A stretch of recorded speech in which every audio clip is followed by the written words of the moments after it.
첫 회사는 넥슨이었다. 나는 회사와 팀을 믿었다. 좋은 회사를 다니는 것이 전부인 줄 알았고 사람들의 말, 눈빛 하나하나에 일희일비했다. 그래서 퇴사를 했을 때 절망했다. 그래도 열심히 안 한 건 아니었다.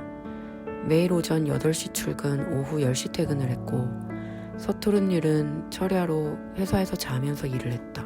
그리고 회의실에서 뇌출혈로 쓰러졌다. 6개월을 병원에서 지내면서 지난날을 돌아봤을 때 좋은 회사에 너무 일찍 온 것이 문제였던 것 같다. 신입이라 뭘 해야 할지 몰랐고 처음 하는 일은 손에 익지 않았다. 캐릭터가 끝나면 다음은 아이콘을 그렸고 아이콘이 끝나면 다음은 의상을 그려야 했다. 이런 식으로는 1년이 가고 2년이 가도 항상 새로운 일을 하는 느낌이었다. 과로로 큰 일을 겪고도 몇 년을 회사에 또 다녔다. 회사를 안 다니면 인생이 망하는 줄 알았으니까. 무엇보다 엄마 아빠가 너무 좋아했다. 넥슨이라는 명함을 참 자랑스러워 하셨다. 하지만 나는 여전히 원치 않은 일로 빼곡하게 채워진 매일이 힘들었다. 소원하던 그림 그리는 직업을 가졌지만 의욕도 없고 하루하루 무기력해져 갔다. 어떤 날은 잠들 때 그냥 눈 감고 영원히 안 떠졌으면 좋겠다고 생각하기도 했다. 그래도 버텼다. 시간이 지나면 모든 게 해결될 거라고 믿었다. 좋은 회사에 가면 꽃길만 있을 줄 알았다. 고등학교 때는 대학교 때는 대기업의 취업을 바라보면서 살다가 대기업에 들어왔지만 드라마틱하게 달라지는 인생은 없었다. 대기업에 다닌다고 알아서 잘 되는 시대는 오래전에 끝났다. 취업만 잘하면 될 거야 라는 생각으로 열심히 하고 원하는 직장에 들어왔지만 나는 늦은 사춘기가 왔다. 몇 년이 지나고 연차가 오른다고 해서 뚜렷한 답을 찾을 수는 없었다. 나는 뭘 목표로 지금까지 그림을 그린 걸까? 어느 날은 휴일에 커피숍에서 따뜻한 커피를 시키고 내 그림을 그리려고 하는데 생각이 나지 않았다. 예전에는 술술 그려지던 그림이 거짓말처럼 아무것도 그릴 수 없었다. 오히려 빈 종이가 겁이 나기까지 했다. 남이 원하는 그림을 그리고 몇 년을 살아오면서 나는 나를 잃게 되었다. 한편으로는 억울했다.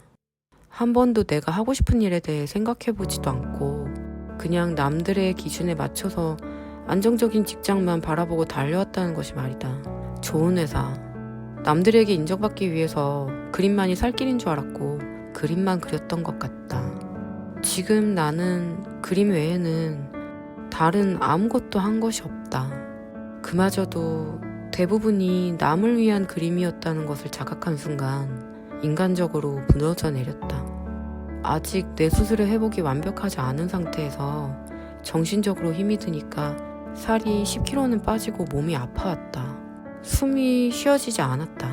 결국 건강을 이유로 퇴사를 하고 회사의 문을 나설 때는 실패자가 된 것 같았다. 그리고 한동안 주변 사람들도 되도록 만나지 않았다. 무엇보다도 자신의 일을 찾아 즐겁게 일하고 있는 친구들보다 뒤처졌다는 생각이 나를 괴롭혔다. 외로웠고 고통스러웠다. 아무도 없는 집에서 침대에 누워 천장을 보는데 하얀 천장에 하루살이가 앉아있었다. 문득 나갔다는 생각이 들었다. 내가 작은 건 생각도 안 하고 넓은 천장에 만족스럽게 앉아있는 건 아닐까? 이 천장이 세상의 전부라고 생각하면서 하루밖에 못 살았으면서 나는 정말 넓은 세상을 봤다고 생각하는 건 아닐까? 내가 어떤 일을 하면 행복할까에 대한 끝없는 고민을 했다. 한 번 더 천천히 나를 짚어보았다. 내가 정말 원하는 게 뭔지, 나는 어떤 사람이 되고 싶은지, 그리고 깨달았다. 내가 살면서 한 번도 놓지 않았던 연필, 스케치를 좋아하는 나, 손그림의 즐거움을 전하는 사람이 돼보자. 당장 쉽게 할 수 있는 것부터 시작했다. 그림 한 장을 그리면 그 스케치를 SNS에 올렸다. 예상 밖으로 많은 사람들이 좋아해줬다. 내 그림을 사람들이 좋아해주니까 다시 의욕이 돌아오는 것 같았다. 그렇게 계속해서 그림을 올렸고 팔로워는 5,000명을 넘어가기 시작했다. 디아블로를 제작한 중국 회사인 네디즈로부터 연락이 왔다. 입사 제안이었다. 외국 회사라는 것이 부담스럽고 고민도 됐지만 낯설더라도 본인의 길을 개척해야 한다는 생각이 들었다. 지금 아니면 안 될 것 같다는 생각도 들었다. 건강도 많이 좋아진 상태라 도전하는 마음으로 중국으로 떠났다. 낯선 외국에서의 생활은 왜인지 모르게 정말 재밌었다. 좋아하는 허거와 마라샹궈, 동파육을 원 없이 먹어도 한국에서 식사 가격의 절반뿐이었고 아무도 나를 모르고 앞으로도 모를 것이기 때문에 왠지 용감해지기까지도 했다. 되지도 않는 영어를 써도 사람들은 외국인인 나를 귀엽게 봐주었다. 회사에서 정해진 호텔에서 나가는 날이 되자 항상 방을 정리해 주시던 아주머니는 노란 봉지에 싼 과일을 하나를 안겨주며 네가 마음에 든다, 앞길이 행복했으면 좋겠다 라는 글을 쪽지에 적어주셨다. 따뜻했다. 가깝다면 가깝고 멀다면 먼 중국에 머물면서 나의 시야는 넓어져 갔다. 세상에는 다양한 사람이 있고 내가 좋아하는 것을 좋아하는 사람도 많다는 것을 알았다. 꾸준히 SNS에 내 스케치를 올렸고 나의 그림을 좋아해주는 사람들이 더 모여들었다. 그리고 나는 내 것을 사람들에게 더 많이 알리고 싶다는 목적을 가지게 되었다. 그리고 한국에 돌아왔다. 아직 용기가 부족했던지 타국에서 깨달은 목적을 간직한 채 몇 개의 회사에 더 다녔다. 아마 내 영상을 보는 사람은 너는 좋은 회사에 취업이라도 했으니까 배부른 소리를 하는 거다 라는 생각이 들 것이다. 그렇다, 맞다. 좋은 회사에 들어갔을 때 정말 기뻤다. 그리고 모든 것들이 나쁜 것만은 아니었다. 이런 말이 있다. 똑똑한 동료는 최고의 복지이다. 좋은 회사에 오는 이유는 회사가 좋은 게 다인 게 아니라 가슴 뛰는 일을 적극적으로 찾는 사람들이 모인 곳이라 자기 자신도 좋은 영향을 받게 되기 때문이라는 뜻이다.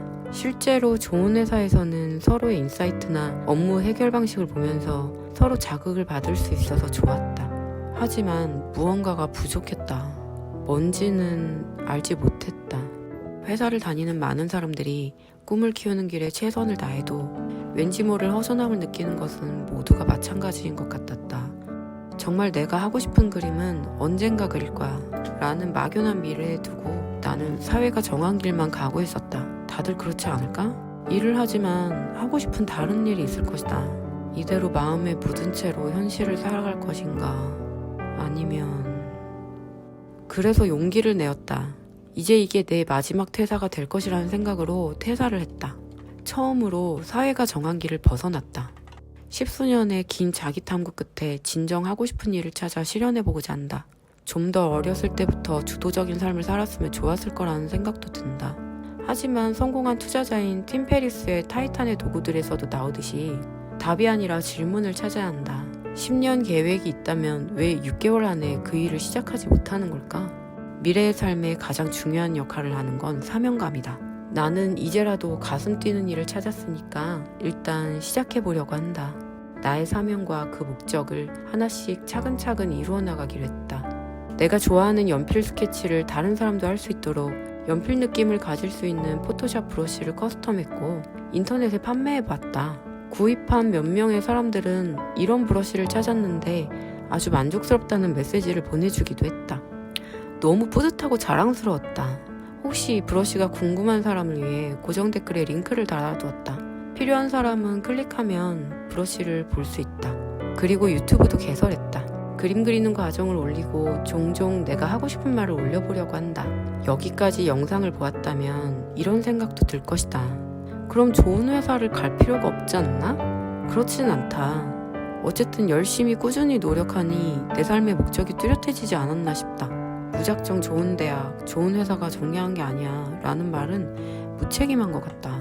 그저 듣기 좋게 편한 회사가 다가 아니야 라는 말을 듣기보다는 내가 정말 대학이나 회사에 갈 필요가 없는 것인지 되뇌어보면서 내 가치를 평가해보는 것도 중요하다는 생각이 든다. 정말 대학이나 회사가 필요 없는 이들은 이미 중고등학교 때 본인의 재능과 신념이 잡혀 있어서 합리적인 판단으로 가지 않는 선택을 하는 것 같다. 그러나 나는 따지고 보면 회사에서 노력의 시간을 가졌기 때문에 부족한 부분을 알 수 있었고 미친 척 외국에 갈 생각도 할 수 있었다. 그동안의 노력이 쌓여 하고 싶은 일을 찾은 결과를 갖게 된 것이다. 이런 말도 있다. 만날 사람은 언젠가는 만나게 된다. 그리고 하고 싶은 일은 언젠가 하게 된다. 시간이 조금 지나있을 뿐이다. 지난 시간은 결코 헛되지 않았다. 사명감을 간직하고 하고 싶은 일을 하다 보면 자연스럽게 미래에 대한 계획도 뾰족해진다. 아직 사명을 못 찾았다면 일단 좋은 회사, 좋은 대학을 목표로 하는 것도 나쁘지 않은 것 같다. 나처럼 주위의 기대를 맞추고자 그저 떠밀려 앞으로 뚜벅뚜벅 가는 것밖에 방법을 몰랐던 사람들에게는 새로운 시도를 할 용기가 됐으면 좋겠고, 그리고 부모님의 반대나 집안 사정 때문에 현실적으로 미술을 포기할 수밖에 없었던 사람들에게는 위로가 되었으면 좋겠다. 솔직히 나도 내가 가고 있는 이 길이 맞다는 보장은 없다. 어떤 날은 안정적인 회사 생활이 그립고 돌아갈까 하는 생각도 든다. 불안하지 않다면 거짓말이다. 그래도 이렇게 처음으로 내 것이 생겼다. 그리고 내 이야기를 들어주는 사람도 생겼다. 지금 나는 내가 좋아하는 일, 내가 하고 싶었던 일들을 하나씩 하고 있는 중이다. 아직은 작고 보잘것없는 공간이지만 이렇게 나의 이야기는 시작된다.